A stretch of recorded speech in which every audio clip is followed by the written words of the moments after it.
crazy dates I met on the internet. And Caroline's in the back. She's not feeling well tonight, so I'm unfortunately just got me.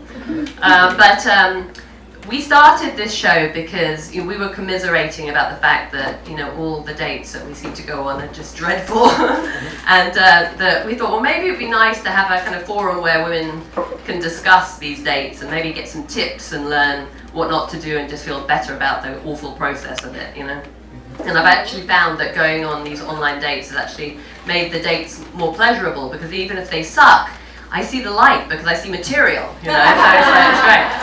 So we always like to start by asking who in the audience is with someone that they met online dating. Anybody? Just a little like woo something. Very good. Okay. And is there anyone on the apps right now? Right now, yes, right now. Put it down, Becca. Enough, please. What about what are the apps? What apps is everyone using right now? Bumble. Tinder. Hinge. Okay. Coffee meets bagel. Sounds almost wrong. Yeah. All right. Okay. All right. So I was on Bumble recently, and yes. And I like that one because the woman theoretically has more control, but it really doesn't make a difference. But anyway, so I've just gotten out of a relationship with a black workaholic, and I tend to date black guys because I'm biracial and we have more cultural things in common. And so after that ended, I went on a few dates with other black guys, and they were all disastrous. The last being actually the last show I told a story about the last guy I went out with, and he ended up being a conspiracy theorist that thinks the Illuminati control the world and that all our leaders are lizard shapeshifters. So at that point I thought I'm just I'm gonna stop being so closed-minded in my choice. I'm gonna open it up to the world, And the second I decided to do that, I matched with an Indian American guy. And although he wasn't usually the type that I go for, he was a philanthropist. And he has a non-profit that helps underprivileged people in Los Angeles. And I thought, well, that's great. Let's go out with someone who thinks about someone else for a change, And he was, and he super liked me. So that was, I've got low self-esteem, so I was like, this is perfect, And he wasn't handsome, but he was very cute in an Aziz Ansari kind of way. And anyway, so we decided to meet. It was like a holiday weekend, and we both had plans, but he was about to go traveling on a business trip for 2 weeks, and then I was going to go somewhere out of town. So, we figured that we had to try and squeeze this in, otherwise we wouldn't see each other for about a month. And I have rules now, having done this online dating thing for a while, and that's that I never usually do drinks or dinner. Because for certain reasons, like first of all, I've got a kid and I'm normally really exhausted at the end of the day, and I don't want to go on a date with someone that, if I don't know that we've got chemistry, do you know what I mean? Because that's just like, it's boring and dull and I'm too tired. So I always do lunches, because lunch is a fixed amount of time. You always have to eat lunch. You can't really get catfished at lunchtime because you can see the person in the daylight, it's the real person. And, and most importantly, it's hard to get a Me Too story out of a lunch. That's the thing. But we couldn't do lunch because we didn't have the time. We had to do an evening thing. So we decided that we're going to meet at the Napa Valley Grill in Westwood, his idea. We get there, I get there at 9 o'clock, and to find the place is closing down for the night. And the guy was like, I'm sorry, it's the holiday. And so I turned to leave, and then I run into my date, his name's Michael, as he's getting out of his Uber. And good and bad is my response when I see him. First of all, he looks exactly like his pictures, which was really good. But not so good was he actually looked exactly like his pictures, which wasn't quite my type. I was thinking that maybe he would show up looking like Luke Cage or something. But he gives me a hug, and I tell him, well, it's closed, so maybe we can go to the bar across the street, because there was a student bar that looked like it was happening, And he was like, no, we have to go here. So So we go back into the bar, and the Italian host is like, I'm so sorry, we closed. And he's like, I called, and the lady that I spoke to said you were open. And he's like, we don't have no lady here, I'm so sorry, we closed. And he's like, I'm a customer, I come here all the time, I want to have a drink here. And so the guy was like, okay. And so they literally had to take the bar stools down off the bar for us to sit there, you know. And the bartender's already got the receipt, he's closed out already. And he's like, Jesus Christ. So he gets, you know, fortunately, you know, Michael orders the wine, and it happens to be 2 bottles that are actually open already. So at least we don't cause any more, have to make him open another bottle, you know. And he obviously regards himself as being a bit of a wine connoisseur, because he does the whole, you know, like literally like a 2-minute process, you know. I'm sitting there going, huh? Is it wine then? You know. Yes. So then we're drinking now, and he says to me, in full disclosure, you have a very distinct name, so I Googled you, and I found a video that you did of a story about a relationship you had with a guy. Because some people have actually seen this video, so a guy. And which was very interesting. Now, 3 years ago, I started doing the moth because I went through my divorce, and I told a story about a brief, very sexual relationship I had with a man that I called Mr. Aquarius. And what was funny about this relationship was that this man was brilliant at cunnilingus. And yeah, and for me that was an amazing thing, because I was married for 15 years, and my husband was terrible at it. But really from lack of practice, because he refused to do it. It would be like once a year for my birthday, and that would be it. Do you know what I mean?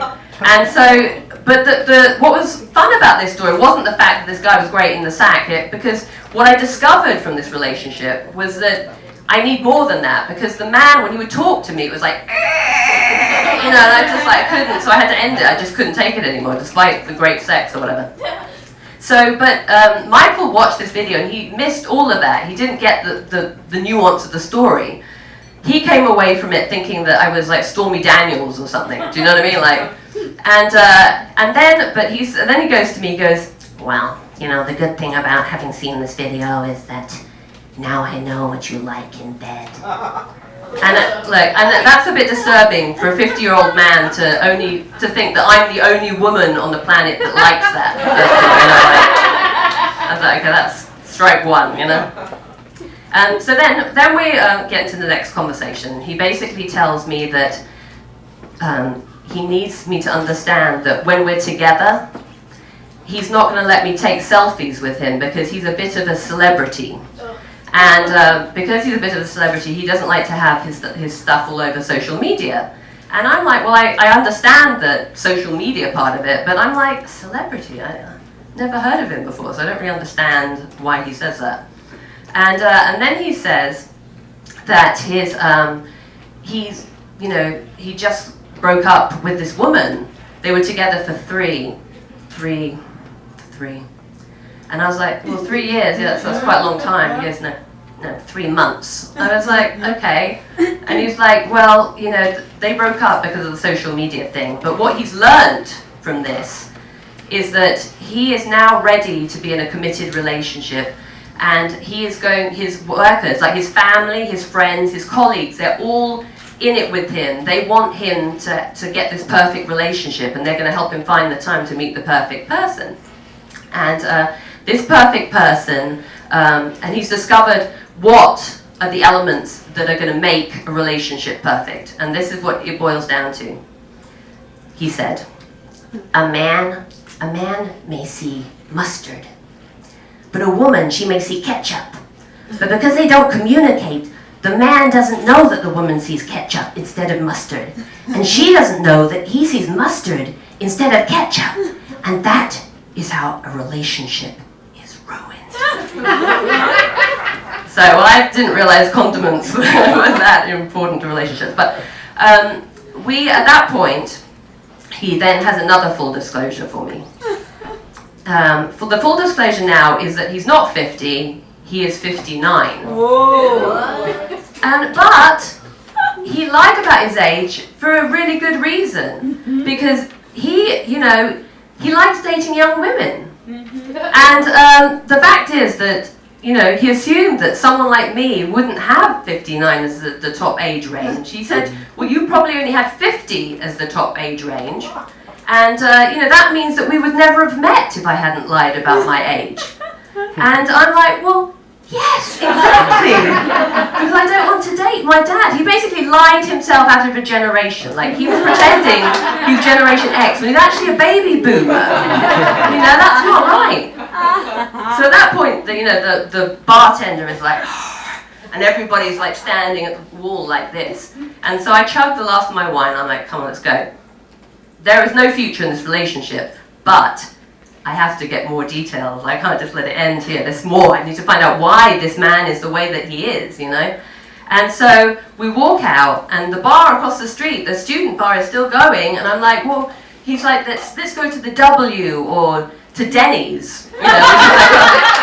And I thought, well, I'm not going to the W, because that would have meant a car ride, and I'm not going to go and be stuck with him somewhere. My journalistic instincts are not that strong, do you know what I mean?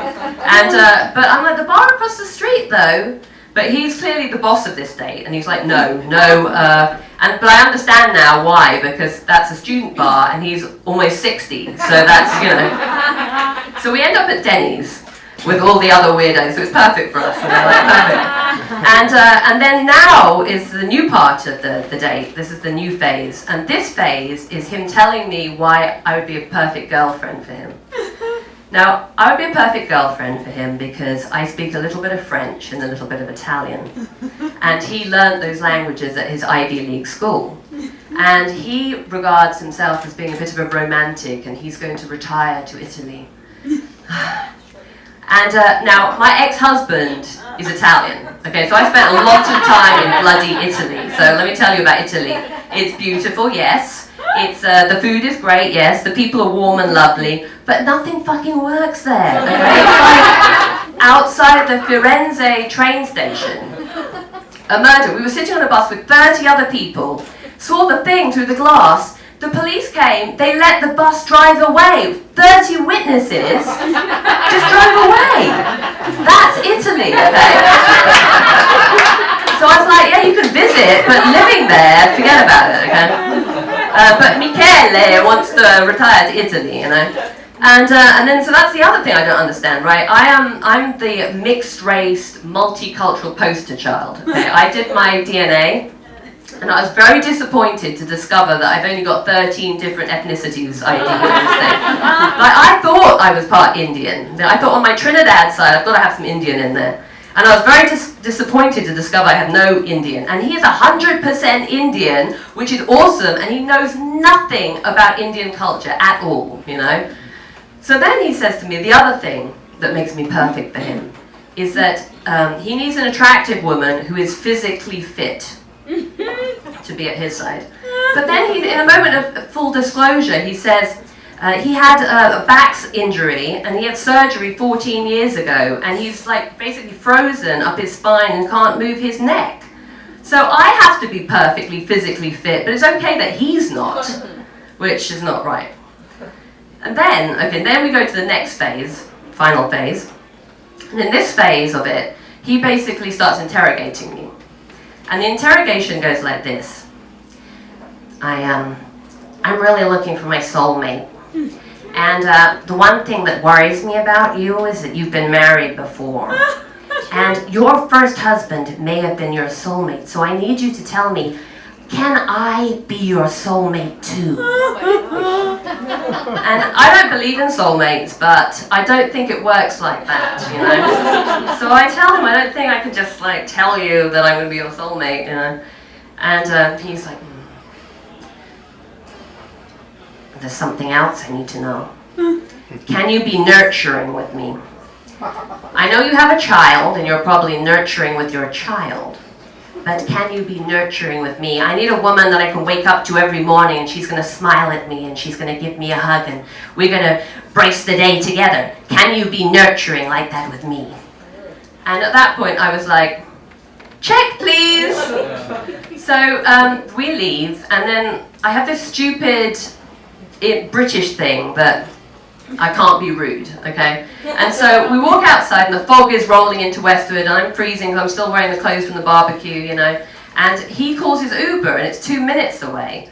And rather than just running off, which is what I really want to do, he offers to walk me to my car. So we walk across the street to my car, and then I'm standing there shivering, and I'm like, do you think we could wait in the car for your Uber? Because it was like 2 minutes away, it was still coming around the corner.